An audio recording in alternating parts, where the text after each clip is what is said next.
नमस्कार, जय हिंद साथियों। पीएम केयर्स फंड, आपको याद होगा ये नाम कब बना था?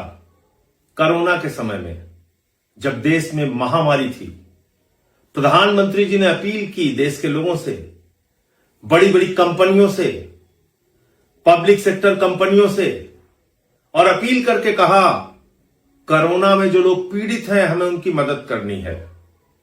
भविष्य में ऐसी कोई महामारी आए तो उससे लड़ने के लिए हम तैयार रहें, इसलिए इस पीएम केयर्स फंड में मदद कीजिए, पैसा दीजिए इसमें।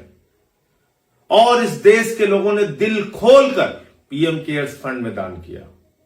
बड़े बड़े उद्योगपतियों ने दान किया, सार्वजनिक क्षेत्र की कंपनियों ने दान किया, तमाम बड़ी बड़ी कंपनियों ने हजारों करोड़ रुपए दिए। और एक आंकड़े के मुताबिक 3 साल पहले तक करीब करीब 13,000 करोड़ रुपए पीएम केयर्स फंड के नाम पर इकट्ठा हुआ। बात तो पीएम केयर्स की है। प्रधानमंत्री जी लोगों की चिंता करेंगे, लोगों की देखभाल करेंगे, उनको राहत देंगे, ऐसी महामारी से बचने के लिए तमाम उपकरण देंगे, अस्पतालों को और मजबूत बनाएंगे, इसके लिए पैसा है। तो ऐसे पैसे के बारे में जानकारी देने को रोकना मन में क्या सवाल पैदा करता है?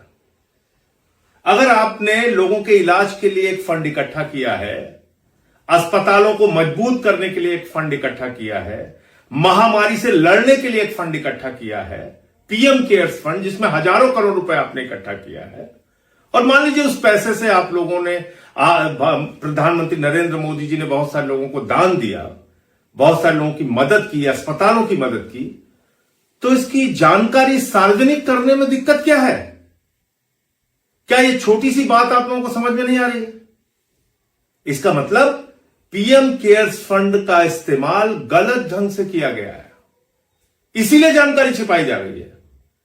क्योंकि बहुत सारी खबरें इस तरह की आई कि हॉस्पिटल्स में वेंटिलेटर्स दिए गए जो काम करना बंद कर दिए, बहुत सारे उपकरण दिए गए जो ठीक से चल नहीं पाए, पैसे का खुलेआम दुरुपयोग किया गया, फ्रॉड करने वाली कंपनियों को, घपला करने वाली कंपनियों को पीएम केयर्स फंड से ठेका दिया गया, इस तरह की तमाम खबरें आई।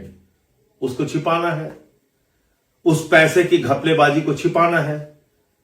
तो क्या पीएम केयर्स फंड प्रधानमंत्री जी का निजी फंड है? क्या पीएम केयर्स फंड से जो लोगों की मदद करने का दावा प्रधानमंत्री जी ने किया था वो झूठा था, खोखला था, और दरअसल इस पैसे का इस्तेमाल भारतीय जनता पार्टी के लिए किया जा रहा है? इस फंड को निजी फंड बना के क्या विधायकों और सांसदों की खरीद फरोख्त में इस पैसे का इस्तेमाल किया जा रहा है? क्या भारतीय जनता पार्टी तमाम जो सोशल मीडिया पे दुर्भावना फैलाने का काम करती है, नफरत फैलाने का काम करती है, और इसके लिए बड़ी बड़ी कंपनियों को हायर करती है, योजनाबद्ध तरीके से देश के अंदर साजिश करती है, क्या इस काम के लिए पीएम केयर्स फंड का इस्तेमाल किया जा रहा है? देश से जानना चाहता है। लेकिन प्रधानमंत्री के कार्यालय ने पिछले दिनों लोकसभा को लिख के दिया, कोई सांसद भी अगर पूछता है कि पीएम केयर्स फंड का इस्तेमाल कहां हुआ, तो इससे संबंधित कोई सवाल स्वीकार ना किया जाए। यह कहा गया कि इससे संबंधित, पीएम केयर्स फंड से संबंधित अगर कोई सवाल सांसद भी पूछता है तो उस सवाल को कतई स्वीकार ना किया जाए। कौन कह रहा है ये बात? प्रधानमंत्री का कार्यालय। यह बात मन में हजारों सवाल पैदा करती है।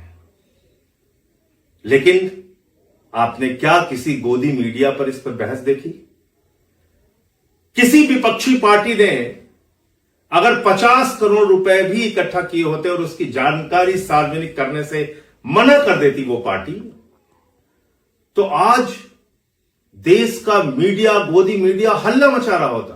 क्या छिपा लिया, क्या छिपा लिया, कहां घोटाला हो गया, कहां घपला हो गया। और हजारों करोड़ रुपए, एक अनुमान के मुताबिक तो 13,000 करोड़ रुपए, मैंने 3 साल के पहले तक का हिसाब बताया, एक अनुमान के मुताबिक और भी ज्यादा पैसे हैं, हजारों करोड़ रुपए का हिसाब प्रधानमंत्री नरेंद्र मोदी और उनकी पार्टी देने से भाग रही है। लेकिन किसी भी गोदी मीडिया में हिम्मत नहीं है सवाल पूछने की। जागो मोदी के गोदी, इस अभियान के तहत आप भी सवाल कीजिए गोदी मीडिया से। इन हजारों करोड़ रुपए का इस्तेमाल कहां हुआ, इसका हिसाब आपको क्यों नहीं मिलना चाहिए? कोरोना की महामारी में क्या क्या प्रधानमंत्री के द्वारा देश के लोगों को राहत पहुंचाई गई, अस्पतालों को राहत पहुंचाई गई, और वो पैसा सही रूप से इस्तेमाल हुआ कि नहीं हुआ, इस बात का हिसाब आपको क्यों नहीं मिलना चाहिए? और इस तरह के एक बड़े घोटाले को, भ्रष्टाचार को छिपाने के लिए गोदी मीडिया अगर प्रधानमंत्री के साथ खड़ा है, तो गोदी मीडिया से भी आप सवाल पूछिए कि जागो मोदी के गोदी क्यों खामोश हो इस पूरे मामले पर, क्यों चुप हो इस पूरे मामले पे। जय हिंद।